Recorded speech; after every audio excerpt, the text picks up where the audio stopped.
There is an enemy. One that has destroyed more dreams than failure, more opportunities than bad luck, and more potential than a lack of talent. What's frightening is that most people spend their entire lives fighting the wrong enemy. They blame their circumstances. They blame the world, never realizing the real enemy has been inside their own walls all along. To understand how this enemy operates, we must look at the story of a young man named Shannon. Chapter 1. The Masterpiece in the Dark. Shannon was a brilliant young engineer. He had a mind that could understand the most complex systems. In the quiet hours of the night, his desk was covered with blueprints, schematics, and ideas. But Shannon didn't build for fame. He built out of desperation. Living in a forgotten, polluted district, his mother's lungs were failing, and standard medical care was far beyond their reach. He was designing a low-cost, revolutionary oxygen concentrator, a machine that could literally save her life. Every new prototype began with a spark of pure hope. He would tell himself, "This is the one. This is the invention that will change everything and save her." But as the weeks passed, and his mother's tosses and turns grew weaker in the next room, a strange shadow always fell over Shannon's workshop. The excitement would slowly fade. The tools would sit untouched, collecting dust. And another crucial prototype would be left unfinished, abandoned in the dark.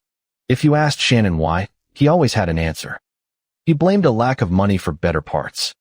He blamed the long hours at his day job. He truly believed these external walls were stopping him.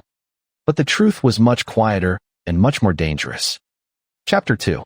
The Internal Saboteur. One morning, Shannon stood before his latest creation. It was the final version of the medical device, nearly complete. All it needed was the final connection to power the filtration grid. His mother's coughing echoes from the hallway, a brutal reminder that time was running out. But as he reached for his soldering iron, a familiar feeling stopped his hand. It wasn't a physical barrier. It was a voice. A calm, familiar voice inside his own mind. "Are you sure the math is correct?" the voice whispered. "What if you turn it on, the grid shorts out, and you destroy the only expensive components you have? What if you fail her? Maybe you should wait until tomorrow. You need to review the schematics just one more time." To Shannon, these thoughts didn't sound like an enemy. They sounded like caution. They sounded like love and protection. Terrified of making a fatal mistake, Shannon put the tools down. One day of waiting turned into a week.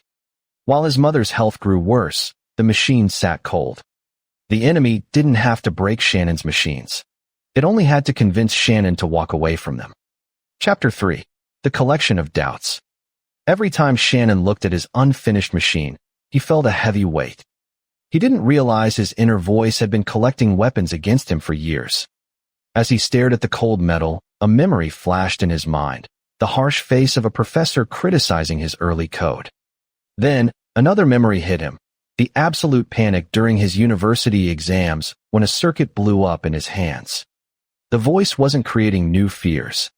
It was simply replaying his worst moments on a loop, whispering, "Remember when you failed before? You will fail again." And because the voice used his own memories, Shannon believed it. He surrendered his authority to a ghost. Chapter 4. The Mentor's Secret.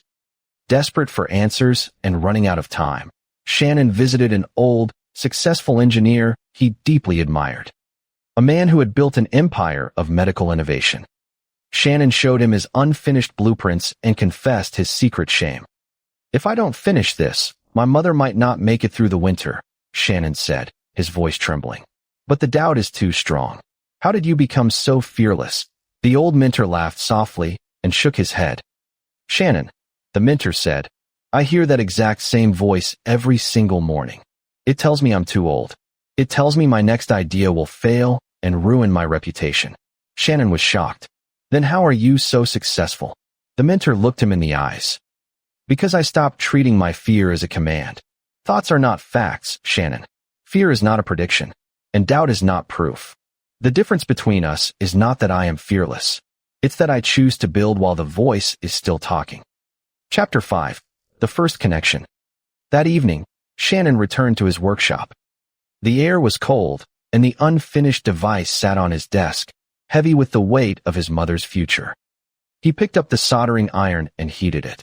Immediately, the voice returned, louder and more vicious than ever before. You're going to destroy the machine. If you ruin this, she has no chance. Stop. The pressure was suffocating.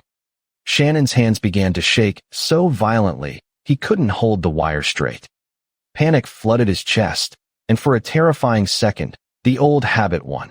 He set the iron down, put his face in his hands, and almost walked out of the room. He stood at the doorway, looking back at the dark workshop. Then, he remembered the mentor's words. Fear is not a prediction. He took a slow, deep breath, allowing the fear to exist, but refusing to let it rule him.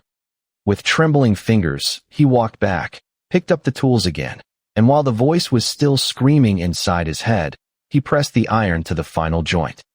The solder melted into place. He flipped the switch. Nothing happened.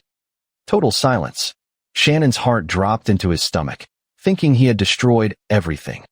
But then, a small light blinked on the panel. The circuit board lit up, and a steady, rhythmic hum filled the room as pure air began to flow.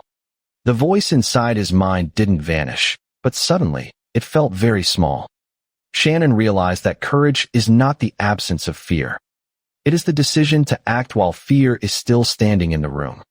He didn't need to destroy the voice to win. He just needed to realize that he was never meant to obey it.